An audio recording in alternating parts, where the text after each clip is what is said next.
1.5 ఎకరాలకు రైతు భరోసా సంక్రాంతి నాటికి ఖాతాల్లో డబ్బులు. ఈ ఛానల్ని ఇప్పటివరకు సబ్స్క్రైబ్ చేయకపోతే వెంటనే సబ్స్క్రైబ్ చేయండి, లైక్ చేయండి. ఇటువంటి లేటెస్ట్ అప్డేట్స్ కోసం తెలంగాణ రైతులకు శుభవార్త.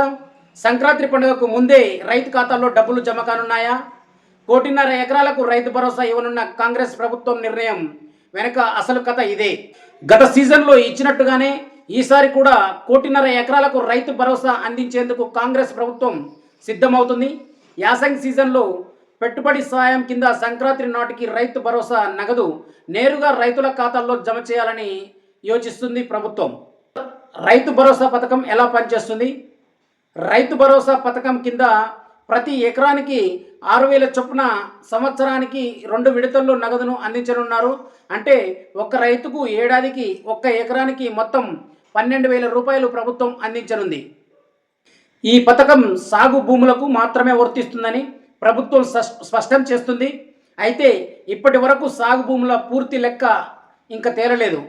అందుకే కొందరు రైతుల్లో అర్హతపై సందేహాలు కొనసాగుతున్నాయి. ఎరువులు, విత్తనాలు, సాగు ఖర్చులు పెరిగిన ఈ సమయంలో రైతు భరోసా డబ్బులు రైతులకు పెద్ద ఊరట కలిగించనున్నాయి.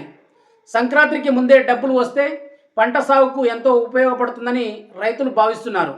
రైతు భరోసా పథకం కాంగ్రెస్ ప్రభుత్వానికి కీలక నిర్ణయంగా మారింది. గ్రామీణ ప్రాంతాల్లో ఈ పథకం ఎలాంటి ప్రభావం చూపుతుందో రానున్న రోజుల్లో చూడాల్సి ఉంది. రైతు భరోసాపై మీ అభిప్రాయం ఏమిటి? ఈ పథకం రైతులకు ఎంతవరకు ఉపయోగపడుతుంది? మీరు కామెంట్ రూపంలో మీ అభిప్రాయాన్ని తెలియజేయగలరు. ఇలాంటి తాజా వార్తల కోసం మా ఛానల్ని సబ్స్క్రైబ్ చేయండి.